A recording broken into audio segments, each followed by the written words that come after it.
Well, Wes called my agent a couple of years ago and wanted to meet me. And so I had lunch with him at a hotel here in New York. And he told me that he had an idea for a film that he'd like me to be in. And I asked him not to do that, not to write it for me, because I don't particularly like the things that are written for me. I'd rather kind of invent things that are, rather than have to do something with somebody's idea of who they think I am. Funny, kind of peculiar situation. But anyway, we had a nice chat, and after I told him not to do it, he went off and did it anyway. Royal is the patriarch of the family, the kind of displaced patriarch. He's been separated from his wife for, I think, 20-some odd years. Disbarred lawyer who is trying to, in his latter years, trying to win his way back into the family. Well, I think he probably has a sense of mortality, that it's getting close to the end for him, and that he wants to make amends and have some love. He's been always a selfish man, and he wants to get back with the family. I feel that the only valid way that I can act is from the moment, is from what's happening at that particular time. I wouldn't change my approach by the way a director chooses to shoot a film. I mean, I think you have to always be faithful or honest to your own sense of performance. You can't cut your cloth to this year's fashion in a way. You must always be faithful to what you know how to do. There is a certain look to the film, and I prefer not to let that affect me. I make certain choices. I mean, if I let the fact that I wear colorful shirts and colorful ties and clothes that fit me in a strange way, if I let that affect my performance, I would be doing maybe a caricature of his idea of what that is, as opposed to just allowing this to be a look. Well, I prefer heavier kind of scenes with tension in them. So I had a couple of scenes with Anjelica, who plays my ex-wife, that were fun for me because they were somewhat difficult and long dolly tracks and a number of marks to hit, and things that are full of craft that you learn as an actor, but also things that are full of emotion, which is kind of the things that I feel like I play best.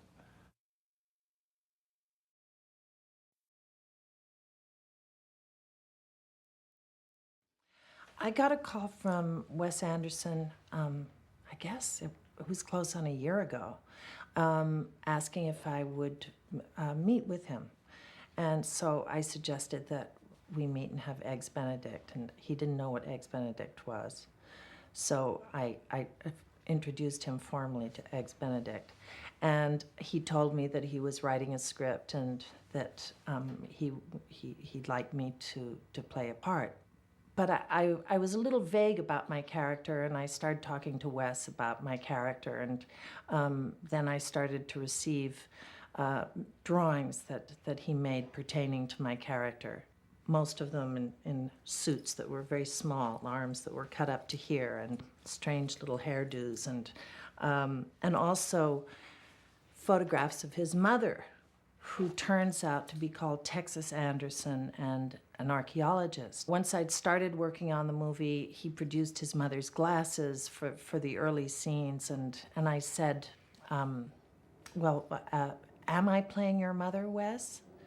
And I think he was astonished at that idea, which is a little odd since my character is an archaeologist and basically wears his mother's glasses. Like most parts that I do, I put on the clothes and I sort of consider the person and see what works for her and what doesn't work for her, and apply a few ideas and see if they work or not. I wouldn't say that it was a huge stretch for me. You know, I haven't had to put on a clown costume or anything. And it's light on words, it's light on dialogue. And so there's a lot of behavior, and I like the task of behavior.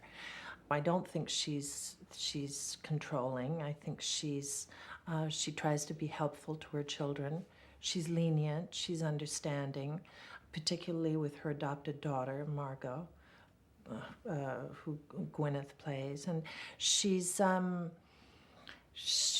very, I think, very nice woman. Etheline is very bound to Royal, and as with all parents who've put a lot of energies into their children, they're devoted in a way to each other that sort of surpasses the quality of their relationship. So I think for Etheline, Royal is a sort of necessary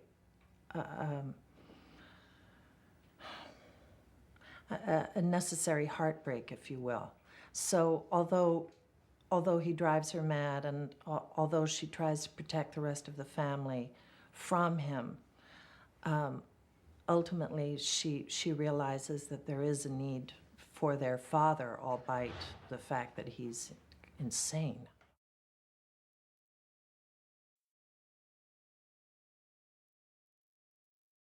Wes called me up and asked me if I wanted to play jazz. I thought it was just this incredibly emotional story that I connected with. I connected with the father-son thing. I just connected with that story. It reminded me of J.D. Salinger. It reminded me of Edward Gorey pictures. I don't know, just kind of this weird kind of amalgam of New York things, and having grown up in New York, and New York, just the kind of this kind of not exactly real New York, the 375th Street Y or 275th Street Y or whatever. There's no, you know, people who live in New York now, there's no such thing as that. The suit that Chaz wears, that's just his, you know, his suit. He's a businessman, and he's very specific about his, you know, he just wears a really straight ahead business attire, and he kind of likes the same thing, the same tie, the same gray suit. He's worn it since he was a kid, kind of sticks with the same thing. The red Adidas sweatsuit, I think, comes out of the need for an easy safety sight beacon sort of communication with the kids, because ever since the plane accident, he's been pretty obsessed with his children's safety. So I think he came up with this idea that we all wear red sweatsuits, so in an emergency everybody can see everybody else. You don't have to think about it.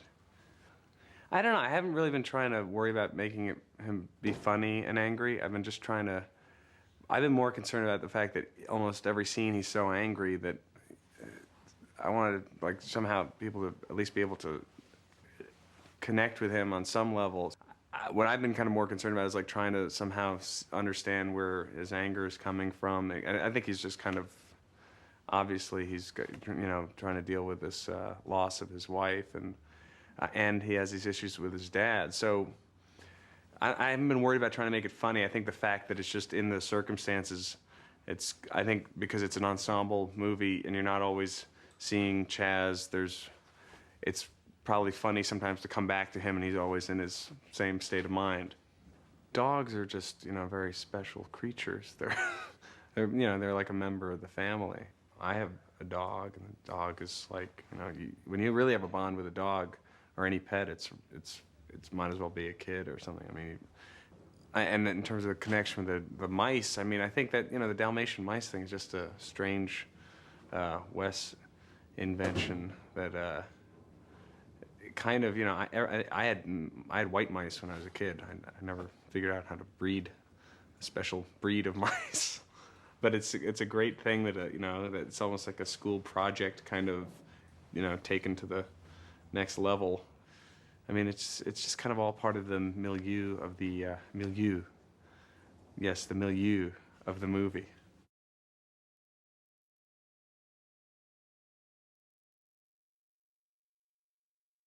Margot Tenenbaum is the only girl in the family. She has an older brother and a younger brother. She's adopted, and she was a playwright when she was little, and graduated from high school at age 12, was the valedictorian of her class. Well, I think that she's, as a young girl, she's so hurt by Royal and his overt dismissal of her as a member of the family and as somebody who should be loved equally and by her father, that I think she sort of shuts down fundamentally in a lot of ways. And that her father makes it so clear that she's not kind of wanted, that I think that it has a really adverse effect on her ever reaching out to anybody. Her isolation, I guess. I mean, I definitely identify with it in a younger incarnation of myself, you know, and I just think that Margot was never able to really grow up and grow past a certain stage where she felt that acute isolation. As soon as I saw the drawings that Eric did, I thought, okay, I have a real sense of who this person is. And when I met Wes and when he was talking about how he wanted me to look, and it really, because it's so specific, like that's what helps me so much as an actor, is working with Wes, who is so specific. All of her little quirks really help sort of finish off the, you know, sketch of her for me. The finger, the cigarettes, the barrette in the hair, the loafers. You know, it's all kind of these Margot-isms and Margot things that, you know, are really like essential to her for me. But also he's so unique because he's so prepared. I mean, nobody ever knows what song's going in a montage until way into post-production, and it just so happens that we're so lucky to be blessed with Wes, who does all this incredible pre-planning and knows what the music is going to be, and just it just makes it seem so visceral.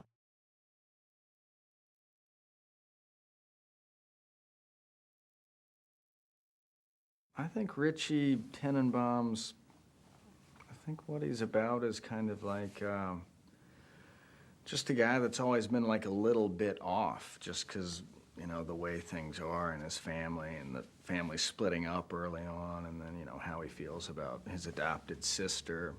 It's just things aren't perfect, where things could almost be perfect with this family, where they're really smart and interesting and kind of overachievers in their own way, but so many like serious flaws. I think like when they were kids and Royal would take Richie and leave Chaz and Margot at home, you know, even though Richie's like a sensitive kid, he wouldn't know that, you know, that Royal had a favorite.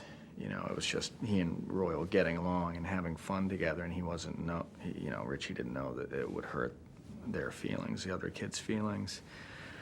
But I think, you know, with Royal, it was just a case of like, you know, he doesn't even think of them as kids necessarily. It's just like Richie was the one he liked the most, they got along the best, they had the most fun together, where Chaz is kind of like a little uptight, not, you know, very businesslike, and Margot, you know, Royal seems like kind of a man's man, you know, and just didn't really feel a connection to those two kids, so didn't hang around them, where, you know, probably a better parent would have found a way to learn about them, and even though they had differences, would have spent time with them. And Royal's just not like that, and I think when Richie gets older, he realizes that how it hurt the other kids. I gotta say, I love the sunglasses. I'd like to do that in every movie, and the beard too. I've never been so relaxed. My mother was visiting the set, and she left, and I got a message from her saying, I have a couple of ideas about your character, and I called her, and she said, I think that as soon as you can, you should get rid of the beard and take the sunglasses off, because you can't see your face, you know? And I was trying to explain to her, I think that's kind of the exact thing. That's what this guy's trying to do. He doesn't want people to see his face, and I mean, he doesn't, he's just kind of like hiding, you know?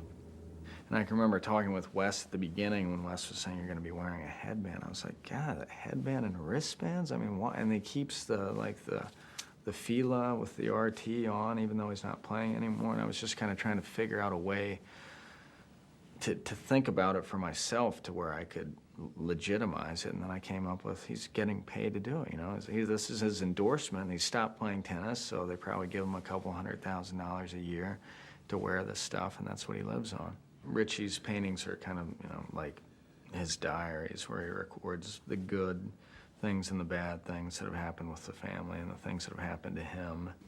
Like a lot of the characters in the movie, he's had his like failures. He's got, it's almost like he's not great at the things he'd like to be great at. Like he'd like to be a great painter, he'd want to be a great drummer. It just so happens that he's a great tennis player, and just the thing that came naturally to him.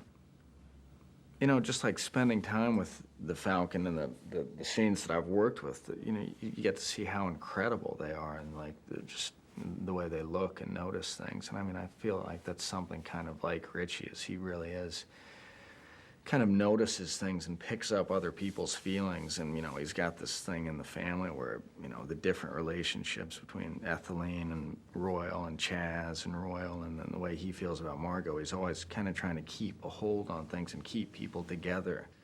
To me, he also has, just from hanging around Royal so much, he has some of Royal's, the word's not qualities, but maybe, you know, he kind of acts like Royal. He can kind of be a hustler at times and be kind of manipulative, like, you know, when Richie's talking to Margot and he's saying that, you know, how are you and Raleigh getting along? Do you think you're going to get back together? And he's not asking because he's like concerned about them getting back together. I mean, he's asking because he's in love with her. And I mean, I think, to me, that I like that kind of thing, because you can see the connection between he and Royal, and you know, saying, well, you know, if you need somebody to talk to, just let me know. And it's really, if you know, you'll be talking to me about that, but really, you know, I'm in love with you, and you're, you know, got your head on my shoulder. And I'm thinking, yeah, I'm just glad to be close to her. Richie's suicide to me is definitely not like, you know, I'm thinking about killing myself, you know. I think it's definitely like where he's really going to do it. I mean, I have to say, a few times I've heard about people like attempted suicide, you know, like entertainers, and I'm always like, oh, come on, if you're gonna do it, you know. Take a couple pills and have some bourbon, you know, and you got your roadie right there, you know you're not gonna die. No, I think he really does it, because he just kind of can't take it anymore. And I think it's more of, and that was kind of the scary thing to me about doing it. It's not like, it wasn't like a big, you know, he didn't get really revved up. It was almost just a little flicker that just went through him, and he just couldn't really handle it anymore. So he really did it. And yeah, I think he really expected to kind of end it.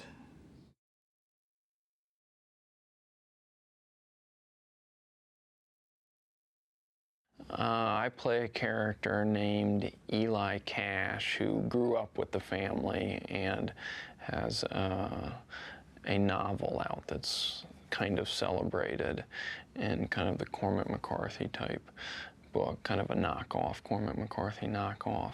Eli, my character's relationship to the family, he grew up with the family, and I think always sort of wished that he had been a member of the family. And I think Royal Tenenbaum, the patriarch of the family, never really took him seriously. And he always sort of had a chip on his shoulder about that a little bit.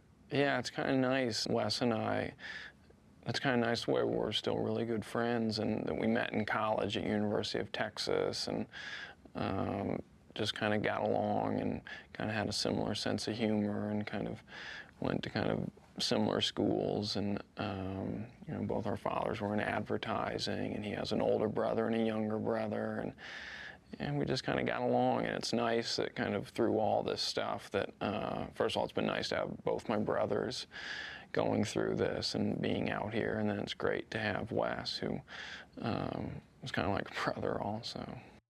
I guess the element that I identify with is the humor, but I kind of think of humor a lot of times as also being a little bit sad, you know, not so much like slapstick. broad comedy, but kind of the type of humor that comes from people's insecurities and vulnerabilities. So, you go through, I think everybody kind of goes through hell a little bit with their family, but it sounds kind of corny, but, at the end of it all, it's sort of, they're the people that you've kind of, been trudging along with and the people you feel closest to. So I bet it says something pretty good about family.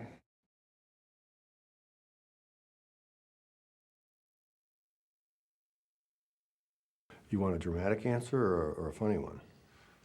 The dramatic answer is I'd worked somewhat successfully with the director on his previous film, Rushmore. The funny answer is that I was willing to work for no money. But see, even that funny answer has like a tinge of sadness to it, doesn't it? He probably knows more about directing than he did last time, and tries to figure out ways to make things work. Since Rushmore was a success, he's now carried into the set on a chair. People carry him into the set, back and forth to his home. But so that's different, a little bit different. But he's still okay.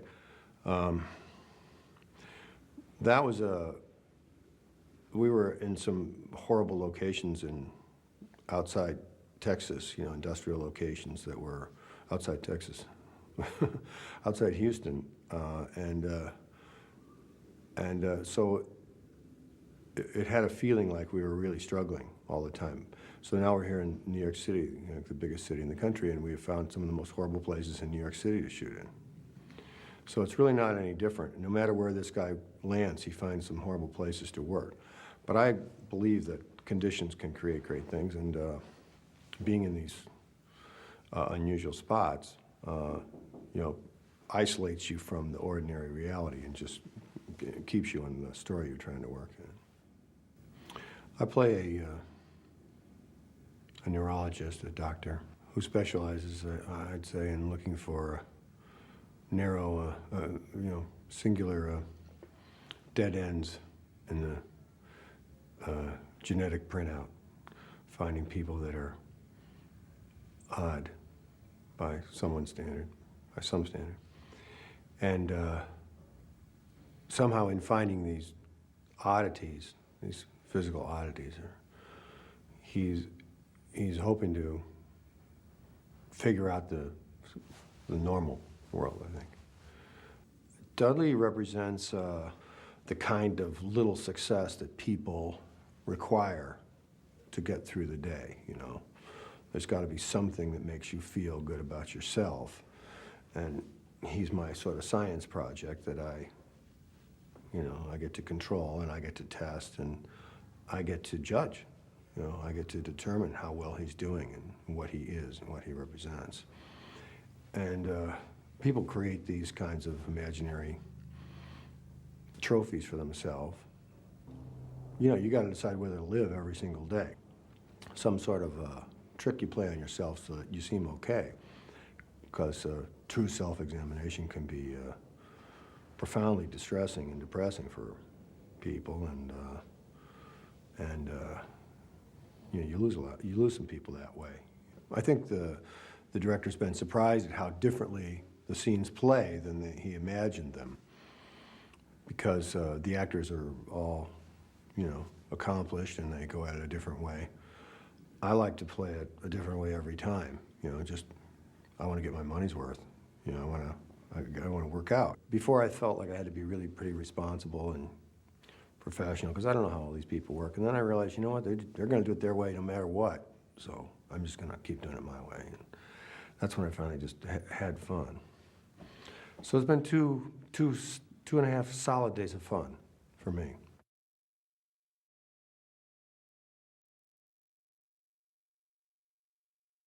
Well, I read the script, and I met Wes, and I had seen Rushmore, and I really was really intrigued by Wes as a filmmaker, and we talked about doing this, and he wanted me to do it, and I said, well, let's let's go have fun, and let's go dance together.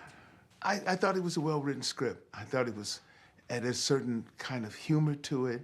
It was a film, a script that celebrated people in a way, and not demonized people. It celebrated them in a way. And I say that when I say celebrated, I mean, I'm not talking about a religious script in some sense. I'm talking about a script that kind of celebrates something in who we are as human beings in a way. Certainly as he looked at this relationship, it is not the wholesome family, the whole nuclear wholesome family that you see the people languishing in their own guilt or languishing in their own anger or languishing in their own self-pity. But at the same time, there's a way in which their spirits were quite unique, you know? The whole idea of genius to some degree is subjective, and it's probably an overused word, you know. It's probably one of the most abused words in the English language, you know. What is a genius, you know? You pitch a baseball, a no-hitter, you're a genius. You can hit the ball and hit over 300, you're a genius. What does it mean in that context, you know? Or people say that artists are geniuses or whatever. It's how we define successful. When I talk to Etheline, and I said I may not be as notable as some of the men that you've dated, but you know, I can stand with anyone, you know. It's how we, I think how we see ourselves in relationship to our own image of ourselves is important, and I think Henry is very comfortable with himself, and he's fought to become comfortable with himself. Yeah.